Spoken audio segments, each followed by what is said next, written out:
פשוט תהי כנה. לא להיבהל מהחרדה עצמה. לשכול יש ניסיון חיים משל עצמו. לא צריך יום או תאריך מיוחד. שים לב לקצב הלב. דע, תמיד יש סימנים מקדימים. תגלה אותם בדיעבד. מוות פנימי הוא תופעת לוואי שכיחה בשכול, ועליך להיות מודע לכך. הרגישי בנוח עם עצמך, לא להשיב חג שמח בחזרה. הרי החגים הם מחנק בגרון, ואת לא באמת שמחה. אתה יכול גם לסרב בנימוס לגיסה שמציעה לך קפה כל 5 דקות. תרחם עליה, גם היא משועממת. או שתפגשו מנחמים עם עיניים דומות, שחיבקו אתכם חזק חזק בדיוק ברגע שבא לכם לצחוק.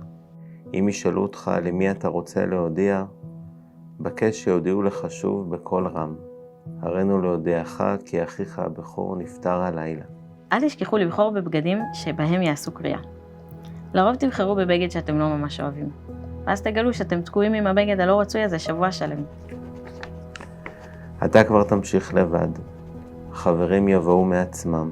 כל אחד יספר לך קצת מהסיפור שלו. זה לא דומה לסיפור שלך. מבין כל המנחמים מגיעים אלה שאומרים, תהי חזקה בשביל ההורים.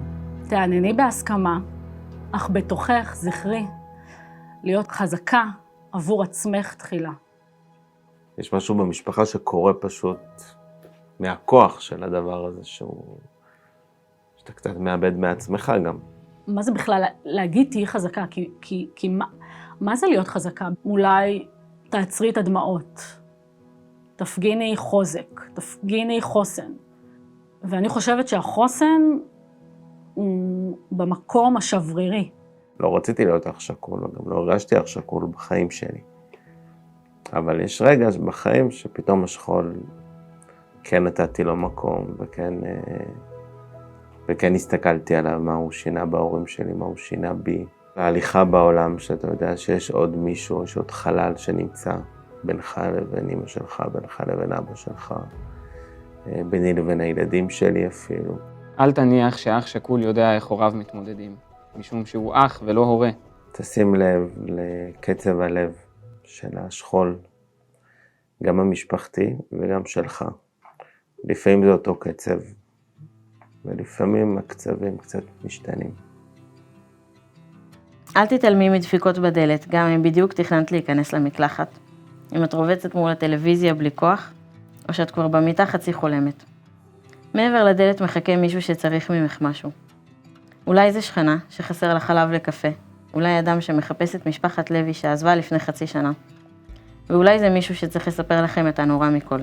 התקשרתי ולא ענית, אז גם לדפוק בדלת. אז ביקשנו מהקצין לעמוד בצד, שלא תראי אותו בעין. וברגע שדפקתם אז ידעתי שזה אתה. התחילו את הדלת, אל תשאירי אותו לבד עם הצורך.